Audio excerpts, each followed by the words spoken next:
Hi, this is Toby from Integral Meditation Asia. Today I just want to talk for a short while about the practice of transforming anger.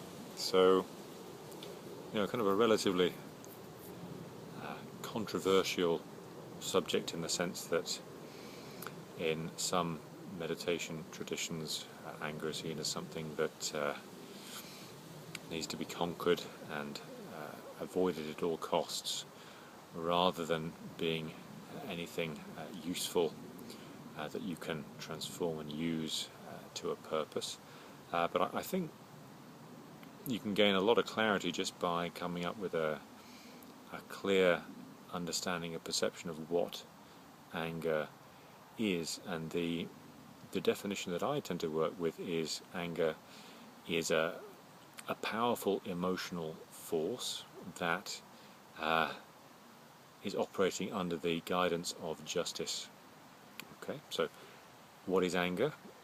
When we're talking about anger and transforming anger, we're talking about a powerful emotional force, and we all know anger is a powerful emotional force, and it is functioning under the guidance of justice. Okay, so if you have this powerful, dynamic emotional force that anger is, really whether or not it's being used in a positive or negative way depends upon the way in which we are directing it in terms of our experience of justice. So let's say, for example,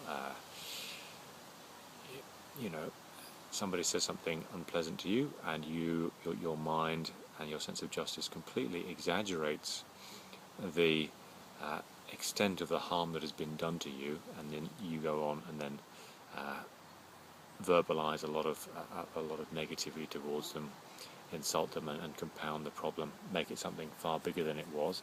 Then obviously that's an example of where your anger, your powerful emotional force of anger, has been guided in the wrong direction by a mistaken sense of justice. Okay, so that is an example of negative use of anger. So if you want to start using your anger in a positive way, it's really completely vital that your sense of justice is appropriate to the situation.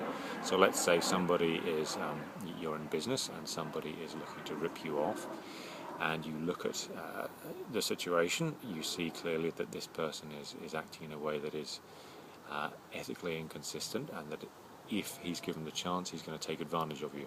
So you then use your anger to act powerfully, decisively, and yet appropriately on the basis of the injustice that is threatening you. Okay, so if you're able to express that powerful, dynamic force in a way that is not completely impolite, that is appropriate to the situation, then your anger becomes a force that is protecting you, that is protecting your business, that is in the long term giving you peace of mind, because you feel empowered, you feel able to protect your interests, protect the interests of those that you love, to be successful in life. So that's an example of where you're using your sense of justice in an appropriate way to recognize a threat and to respond with an experience of positive anger in an appropriate way.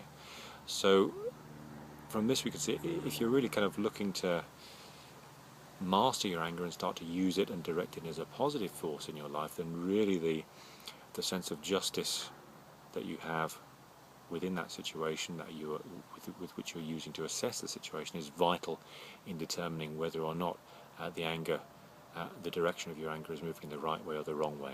So yeah, it's really kind of down to that. So that's just really a beginning of the discussion on how to start to use and transform anger in your life in a positive way. Anger meaning that powerful, dynamic, emotional force that we all have within us that operates according to our sense of justice. Okay, thanks very much. This is Toby from Integral Meditation Asia. Have a great day.